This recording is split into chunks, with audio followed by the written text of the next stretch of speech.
Esto se define según el Robbins como una enfermedad originaria por una anomalía primaria en el miocardio exclusivamente.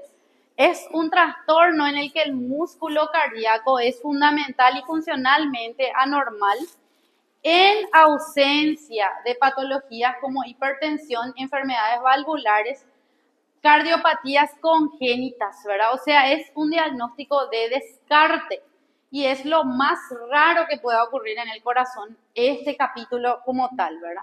Porque sabemos que lo más común es que haya, por ejemplo, una enfermedad coronaria, una enfermedad valvular o inclusive una cardiopatía congénita, ¿verdad? Según la OMS, le clasifica como dilatada, hipertrófica, restrictiva y aún así están las inclasificables, las que muchas veces llegan a fallecer y no entran en el contexto de estas patologías. Y se le llama clasificación primaria. Y está la secundaria, donde puede que sea por una causa infecciosa, metabólica, heredofamiliar o tóxica. Según la etiología, podemos decir que se puede hacer una evaluación macroscópica, así como también histológica, microscópica, genética inclusive o bioquímica. Generalmente esta clasificación utilizada por los cardiólogos es de acuerdo a la clasificación funcional, donde como aquí nos dice, la más frecuente es la cardiomiopatía dilatada. Después tenemos la hipertrófica y la restrictiva realmente es algo extremadamente raro, que digamos en otras palabras ya es lo último para descartar, para llamarlo restrictivo. Ahora, si nosotros recordamos un poquito de estos términos que han dado desde el primer año, aquí nos representa en la primera imagen la sístole, que es la contracción y salida de sangre para los vasos. Y la diástole, que lo definíamos como la relajación o entrada de sangre hacia el corazón. Y aquí tienen un término que seguramente estuvieron dando también en fisiopatología, que es la fracción de eyección, que es el volumen de sangre que generalmente está en porcentaje, que digamos que es la sangre que se bombea hacia el ventrículo izquierdo, hacia afuera en cada contracción.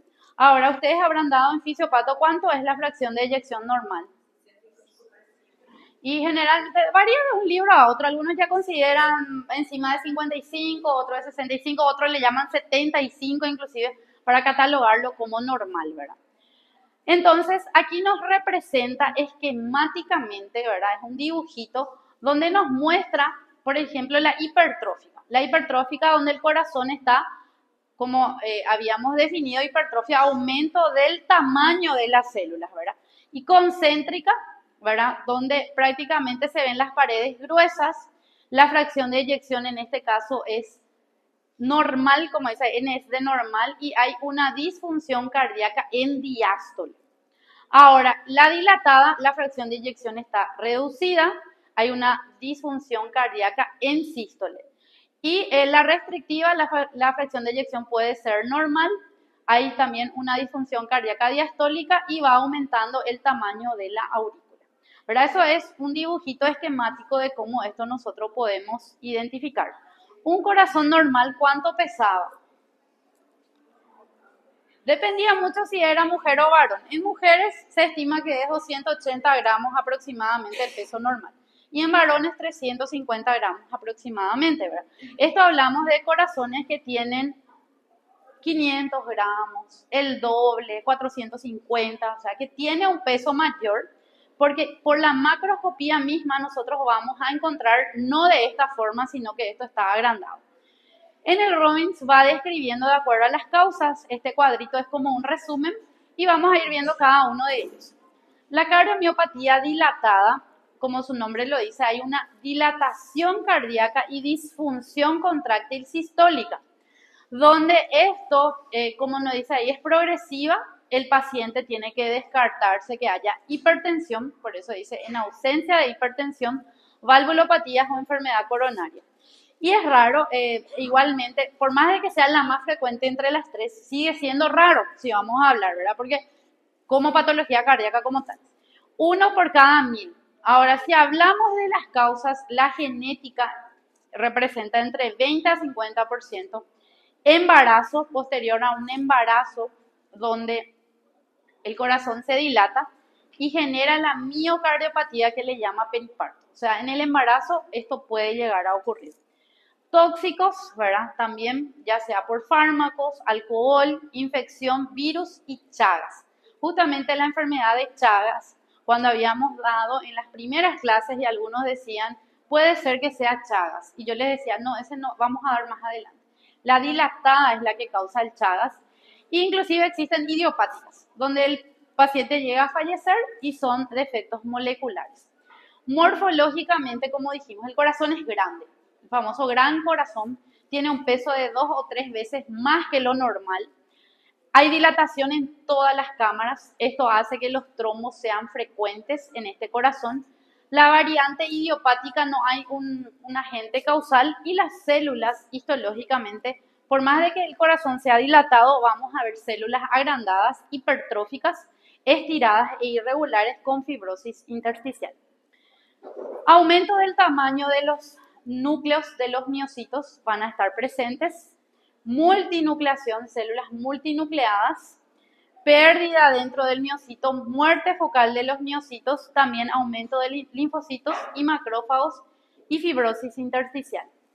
Los miocitos empiezan a alargarse en longitud, así como también en anchura, pierden la morfología normal, la histoarquitectura normal se pierde, los núcleos van aumentando de tamaño, puede ocurrir muerte en miocitos individuales, fibrosis intersticial también, y el número de macrófagos y linfocitos a menudo aumenta en comparación con los corazones normales. Por la placa de tórax ya se puede identificar el famoso el gran corazón o embotellón, ¿verdad? Donde ya hay una sospecha alta por el médico tratante. Si nosotros comparamos lo normal, ¿verdad?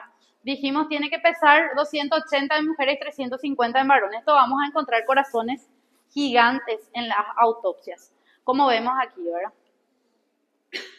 Esto sería al corte, donde se ven las cámaras dilatadas, ¿verdad? Donde se ve esa zona dilatada. Y como dijimos, histológicamente las fibras o células cardíacas se ensanchan, aumentan en longitud y los núcleos también crecen y hay células inflamatorias, como linfocitos y macrófagos.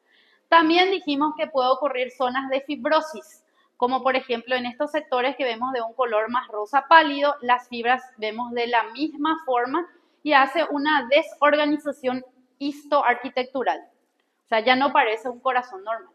Si usamos tinciones que tiñen las fibras de colágeno, como el tricrómico de Mason, por ejemplo, vamos a ver que todo esto que se ve de azul son las zonas de fibrosis, que nos permite demostrar la acentuación de estas fibras de colágeno. La causa puede que sea una miocarditis, como dijimos, ejemplo, enterovirus, alcohol, el etanol, ¿verdad? Con el embarazo es la miocardiopatía como consecuencia del embarazo que puede llegar a ocurrir y también causas genéticas. La clínica puede ocurrir a cualquier edad, entre los 20 y los 50 años, síntomas de insuficiencia cardíaca, disnea, cansancio fácil, fracciones de eyección por debajo de 25, siendo que ustedes lo han dicho que es 65% para arriba, ¿verdad? 50% fallece antes de los 2 años, 25% sobrevive más de 5 años y esto generalmente va a la muerte. No sé si alguna vez llegaron a escuchar, ¿verdad?, que durante el embarazo empezó a desarrollar la cardiomiopatía, porque puede ocurrir el embarazo como causal de esta patología. La cardiomiopatía hipertrófica era la que habíamos visto en la primera etapa, ¿verdad?, como un ejemplo.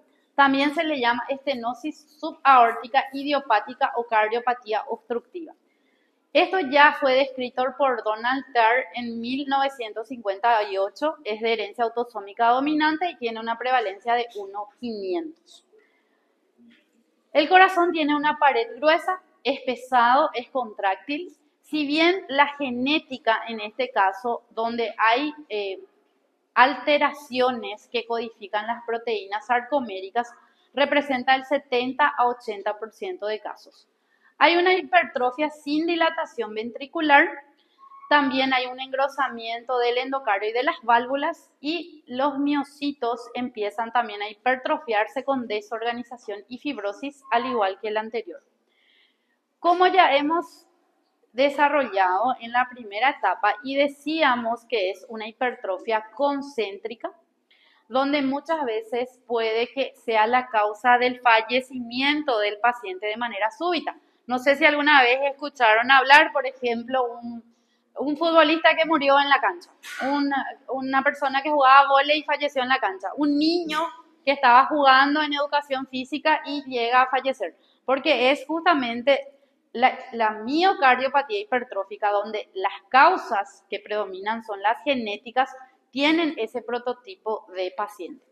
Y justamente también habíamos dicho que esto puede llegar a ser adquirido, como por ejemplo una hipertensión de larga data, válvulas que son defectuosas, etcétera, ¿verdad? Donde entonces vamos a encontrar, nosotros lo que hacemos es recibimos el corazón, pesamos y medimos las paredes, cuánto es de grueso, y existen unas tablas comparativas de lo normal hasta cuánto se puede considerar como normal.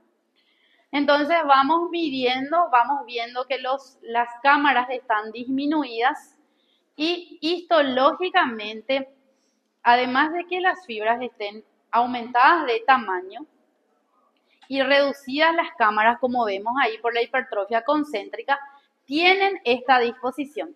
Si miramos arriba, esta primera imagen nos muestra cómo sería una organización histológica normal de las fibras cardíacas o células cardíacas, de los cardiomiocitos. Sin embargo, en la cardiomiopatía hipertrófica, aparte de encontrar un corazón con mayor aumento de peso, mayor tamaño de las paredes, disminución de las cámaras cardíacas, vamos a encontrar esta desorganización de los cardiomiocitos, como aquí nos muestra, y depósito de tejido fibroso. Los cardiomiocitos no toman esta arquitectura histológica, sino que están todos agunzados, todos desorganizados con aumento de procesos fibrosos. Si miramos esta imagen y recordamos la histología normal, así se organizaban los cardiomiocitos, no, ¿verdad? Aquí están siguiendo diferentes direcciones, digamos, y entre ellos hay depósito de tejido fibroso, aparte de que hay hipertrofia. Si miramos las fibras y nos recordábamos cómo era el cardiomiocito, el núcleo era central, sí, pero hacía una forma de Y o pantalón que le llamábamos. Sin embargo, aquí están todos desorganizados y los núcleos son redondos, grandes u alargados, pero de gran tamaño también. Esta es la clásica presentación de la cardiomiopatía hipertrófica, donde hay fibrosis y hay en diferentes direcciones, como ven ahí, ¿verdad? Las fibras cardíacas. La causa generalmente de esto es genética, como dijimos, genes que codifican las proteínas sarcoméricas. ¿Cómo se puede presentar? Puede que sea totalmente asintomático, puede que haya una angina, síncope, disnea o muerte súbita en estos pacientes. Generalmente, como dijimos, el tamaño es reducido de las cámaras por la hipertrofia en sí concéntrica que hace el músculo, y generalmente el 25% tiene también una obstrucción de la salida ventricular. Puede que los clínicos encuentren un tipo de soplo a la auscultación y también puede que hagan una isquemia miocárdica focal tipo dolor anginoso como un infarto. Ellos pueden hacer fibrilación auricular con trombos émbolos, endocarditis infecciosas, insuficiencias cardíacas intratables, arritmias y muerte súbita en menores de 35 años. Como dijimos, pacientes menores de 35 años que tienen muerte súbita, lo más probable es que se trate de una cardiomiopatía hipertrófica. Ahora, la restrictiva, esto es lo más raro que pueda existir, ¿verdad? Disminución de la distensibilidad generalmente durante la diástole es un diagnóstico de exclusión. Una vez que ya se descartó todo, se puede pensar en que sea una restrictiva. Inclusive aún así se puede confundir con una pericarditis constrictiva. La causa puede que sea idiopática, fibrosis, amiloidosis y sarcoidosis, que son patologías muy raras, o puede un tumor metastásico que sea la causa, ¿verdad?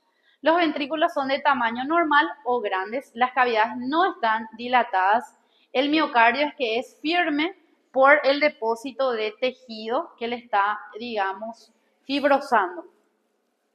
Entonces la fibrosis puede ser focal, puede que sea difusa y es de difícil diagnóstico aún así para el cardiólogo, porque es muy poco frecuente, ¿verdad? Ahora, inclusive ahí, digamos, puede que se encuentre la causa, que el cardiólogo encuentre, ¿verdad? Por una prueba molecular donde hay, que sea una enfermedad de proteínas sarcoméricas, por ejemplo, ¿verdad? Una fibrosis endomiocárdica que se le llama de africanos porque se vio más en África. Una endomiocarditis de Loeffler donde hay alto contenido de eosinófilos, también una patología muy rara, o infiltrativas como la amiloidosis, la sarcoidosis o posirradiación, que el paciente tenga un antecedente de haberse hecho algún tipo de radioterapia. También enfermedades de depósito como la hemocromatosis, donde hay un exceso de hierro, y la enfermedad de Fabry, donde hay un déficit de una enzima que se llama alfa-galactosidasa. O sea, todos estos nombres estoy segura que les parece raro, ¿verdad? Porque realmente la patología como tal es rara, ¿verdad? Poco frecuente y es un diagnóstico de descarte, una vez que ya se descartó todo, ¿verdad? Ahora, ¿qué es lo que se busca en la histología? Se hace una tinción que se llama tricrómico de Mason, donde se busca la presencia de tejido fibroso. Aún así, demostrando la presencia de tejido fibroso, nosotros vamos a decir compatible con cardiomiopatía restrictiva. Y se buscan nuevamente las causas moleculares, por ejemplo, ¿verdad? Ahora, lo que vamos a ver es alrededor de cada célula cardíaca la presencia de tejido fibroso que le va circundando, y el corazón adopta este aspecto en forma reticular, parece como unas redes, ¿verdad?, de tejido fibroso que lo va envolviendo. Esto se demuestra con la tinción de tricrómico de Mason, donde se ve el tejido de tipo colágeno que le va circuncidando, ¿verdad?